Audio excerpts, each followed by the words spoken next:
আসসালামু আলাইকুম। বাংলাদেশের সাবেক ক্রিকেটার তামিম ইকবাল, যিনি তার পুরো ক্যারিয়ারেই প্রতি মাসে অন্তত দু একবার নানান ধরনের নাটক টাটক করে আলোচনায় এসেছেন।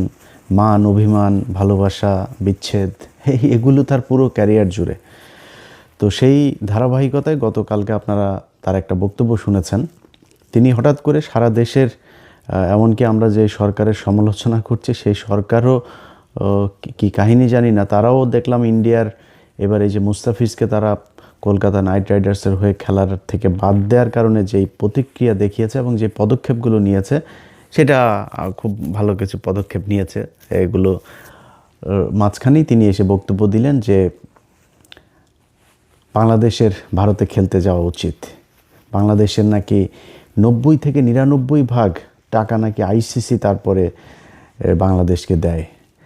আপনারা এটার খুব সহজ হিসেবটা যেটা মিলাবেন সেটা হচ্ছে যে বাংলাদেশে যে ম্যাচগুলো হয় এগুলো বাংলাদেশের প্রতিটা দেশেরই ক্রিকেটের জন্য এই যে ম্যাচের যে ফি থেকে বোর্ডকে যে টাকাটা দেওয়া হয়, কিছুদিন আগে আপনারা জানেন যে পাকিস্তানে যখন ক্রিকেট হয়নি সেই দেশে, এই হোম ক্রিকেট বন্ধ থাকার কারণে সেই দেশের কিন্তু ক্রিকেটের বোর্ড যেটা, সেই পিসিবি কিন্তু দেউলিয়া হয়ে যাওয়ার মতো অবস্থা হয়েছিল। অর্থাৎ আইসিসি যদি সব দেশের 90 থেকে 99% টাকা দিত তাহলে পাকিস্তানের এই অবস্থা হইতো না। এই কথাটা পুরোপুরি মিথ্যা কথা।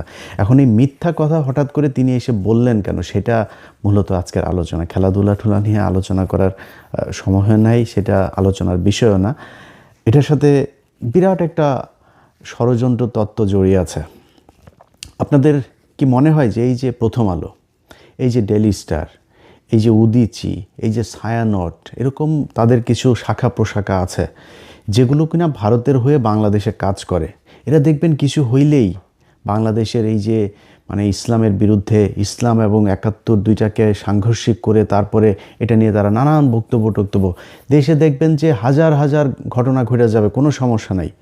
হঠাৎ করে তাদের পছন্দ মতো একটা ঘটনা নিয়ে এই যে কিছু নারীবাদী আছে আর এই ওই যে শাহবাগী কিছু এসে চুলচুল বড় বড় তারপরে গাঁজা টাজা খায়, এগুলো এসে এক জায়গায় বসে যাবে।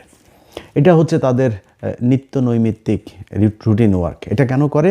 কারণ ওইখান থেকে টাকা পয়সা পায়, সেইটা পেয়েই তাদের একটা নির্দিষ্ট রুটিন করে দেওয়া আছে যে এই মাফিক তাদেরকে কাজ করতে হবে, এবং এই কাজগুলো কখন কি করতে হবে সেটাও কিন্তু ওই দেশের সরকার, ওই গোয়েন্দা সংস্থাই কিন্তু তাদেরকে ঠিক করে দেয়।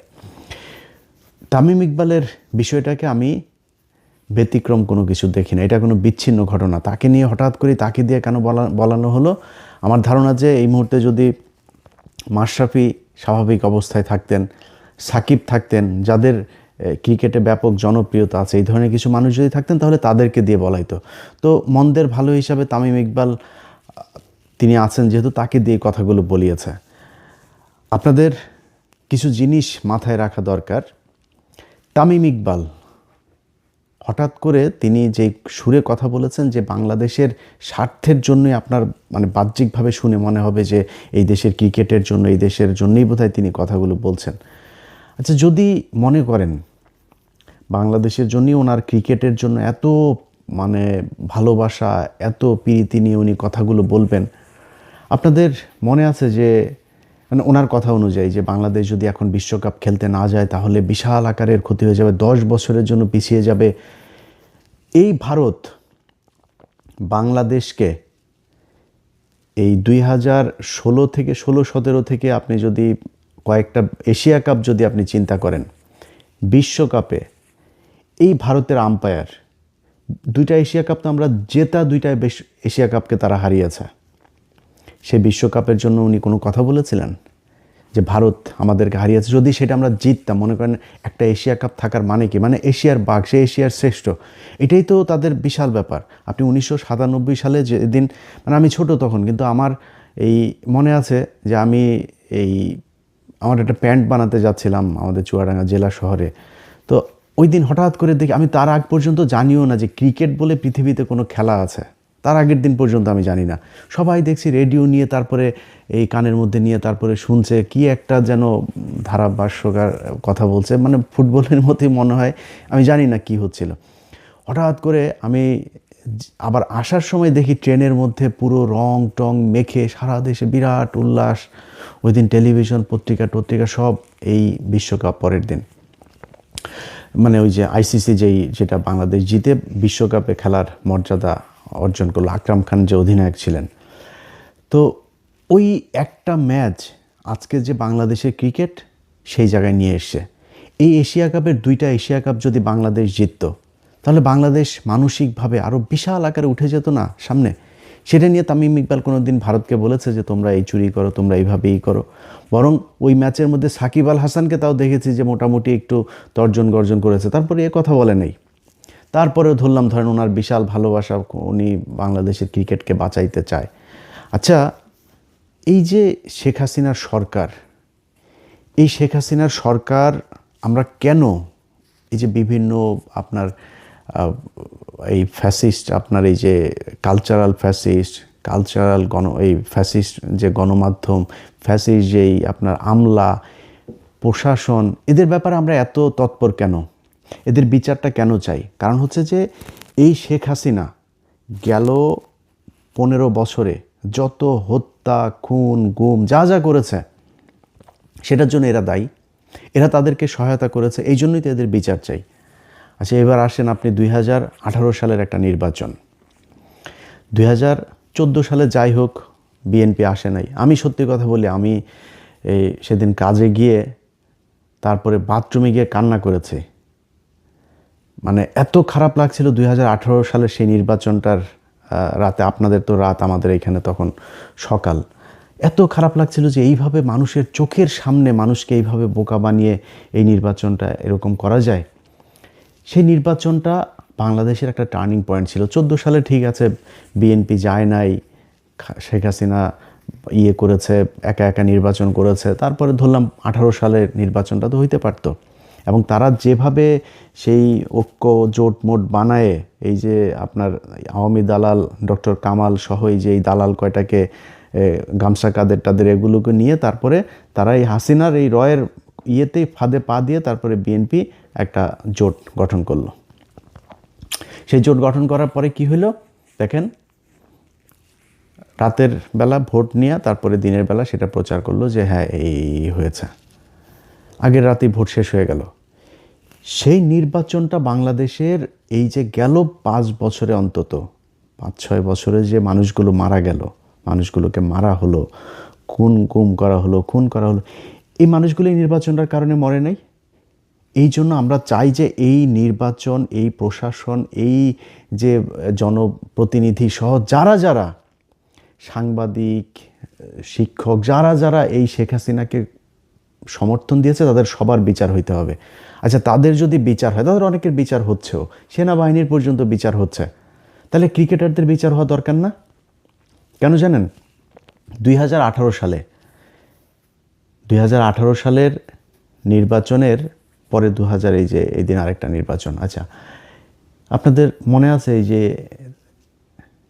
মাশরাফি বিন মুর্তজা এমপি হলেন, ওই সময় দেশের যে পরিস্থিতি এবং মাশরাফি বিন মুর্তজার যে জনপ্রিয়তা ছিল, আমি বিশ্বাস করি মাশরাফি বিন মুর্তজা যদি মিরপুর স্টেডিয়ামে যায়, একদম স্টেডিয়ামের শেষ মাথায় উঠা যদি একটা মাইক হাতে নিয়ে ডাক দিত যে বাংলাদেশে আমরা এই হানাহানি আর চাই না, শেখ হাসিনা, খালেদা জিয়া, তাদের ভেতরের যে সমস্যা, এটা আমরা ক্রিকেটার যারা আছি, আমি অন্তত আমার জায়গা থেকে ডাক দিলাম, বাংলাদেশের মানুষ সবাই এখানে আসেন, যদি না আসে তাহলে আমি এখান থেকে, মানে সে কিছু একটা শর্ত দিতে পারতো। সে যদি এসে ডাক দিত এই দেশের, আমি বিশ্বাস করি তার যে জনপ্রিয়তা, যে নিরপেক্ষতা তার ছিল, যে গ্রহণযোগ্যতা ছিল, সে ডাক দিলে বাংলাদেশের অন্তত 2-4-10 লাখ মানুষ সেদিন চলে আসতো তার ডাকে। এবং আমার বিশ্বাস যে রাজনৈতিক দলগুলিও একটা করতো না, আসলে আমাদের মনে হয় একটা জায়গায় আসা উচিত। কারণ একটাই মাত্র জায়গা, সেটা হচ্ছে ক্রিকেট, যেইখানে বাংলাদেশের মানুষ কোনো দলাদলি করে না। এই ক্রিকেট যখনই আসে তখনই বোঝা যায় যে এই দেশের মানুষের কত দেশপ্রেম, সবাই এক হয়ে যায়। সেই ইন্ডিয়া হোক, পাকিস্তান হোক, ইংল্যান্ড হোক, অস্ট্রেলিয়া হোক, যেটাই হোক, ক্রিকেটে আমরা সবাই এক। এখন এই যে ক্রিকেট নিয়ে আমরা এক হয়ে আপনাদেরকে এত ভালোবাসা দিলাম, দেশের জন্য আপনাদের এত ভালোবাসি, আপনি 2018 সালে যখন দেখলেন যে আপনার তো অবসরের সময় চলে এসেছে, মানে আপনার যে জনপ্রিয়তা, আপনি যা করতে পারতেন ওইটার দিকে তাকাইলেন না, একটু দেশের কথাও চিন্তা করলেন না। আপনার জাস্ট যেহেতু অবসরে চলে যাবেন, এখন আপনার পরে কি করবেন, নিজের পকেটে ঢুকতে হবে, টাকা পয়সা, ধান্দাবাজি, নিজের ক্ষমতা লাগবে, কি দিয়ে হবেন, ব্যাস নৌকায় ঢুকে গেলেন। 2024 সালে আমি পৃথিবীর ইতিহাসে এরকম কোনো ক্রিকেট মানে প্লেয়ার দেখি না, এমন কোনো ক্রিকেট টিম দেখি না পৃথিবীর ইতিহাসে। বিচ্ছিন্নভাবে এই ইয়েতে আপনার ভারতে একটা হয়েছিল, সেও অবসরে ছিল এরকম একজন প্লেয়ার। মানে বাংলাদেশের সাকিব, মাশরাফি, ওইদিকে একবার তামিম যায় হাসিনার সাথে, একবার মুশফিক যায় হাসিনার কাছে, পুরো টিম ধরে আপনার নির্বাচনী ইয়েতে গেল, নির্বাচনী প্রচারণায় তারা অংশ নিল, একদম পুরো টিম ধরে। আমার মনে আছে, আমার চোখে এখনও ভাসছে যে তারা এই ওই যে গাড়িগুলোতে, গাড়ির বহন নিয়ে তারপরে তারা মিছিল করছে, নৌকার মিছিল। এই পৃথিবীর ইতিহাসে এমন কোনো জায়গা আছে যে এই দেশে এরকম ঘটনা ঘটেছে, পুরো ক্রিকেট টিম ধরে যায়, আপনারা একটা রাজনৈতিক দলের নৌকার মিছিলে যান, আপনারা একজনের ভোট করেন, আপনারাও এমপি হইতে যান, ভারত থেকে খেলা বন্ধ করে, খেলা থুয়ে দিয়ে তাড়াতাড়ি করে এসে ঢাকায় এসে আপনার সাকিব আল হাসান সে যে কাগজপত্র সাইন করে দিয়ে গেল, মনে আছে আপনাদের? এই ক্রিকেট টিম, আপনারা যে খেলাধুলা করেন, আপনাদেরকে আমরা বিশাল ভালোবাসি। আপনারা আমাদের দেশের হয়ে খেলা যখন করেন, বুকের মধ্যে হাত দিয়া রবীন্দ্রনাথের চুরি করায় আমার সোনার ধনের বাংলা একটা গান, এই ধনের বাংলা গাইতে গিয়া তারপরে কি হয়, আপনারা বোঝান, আরে বাবা বিশাল ভালোবাসা। আপনারা কিসের ভালো, আপনি টাকা নেন, টাকা ছাড়া খেলেন নাকি? বাংলাদেশের এমন কোনো সেক্টর নাই যে এত টাকার মালিক হওয়া যায়, ক্রিকেট খেললে যত টাকার মালিক হওয়া যায়, কোটি কোটি টাকার মালিক হওয়া যায়। আজকে যে মুস্তাফিজকে নিয়ে আমরা এত কান্না করছি, আপনাদের মনে আছে? মুস্তাফিজকে এই যে মহেন্দ্র সিং ধোনি, এই ধোনির মতো এত ভদ্র প্লেয়ার, যারা আমরা খুব ভদ্র মনে করি, ধোনি এবং কোহলি দুইজনকে আমি ব্যক্তিগতভাবে তাদেরকে এই পছন্দ করি, এর মতো ভদ্র প্লেয়ার আমাদেরকে মানে চুনোপুটি মনে করে, তেলাপোকা মনে করে।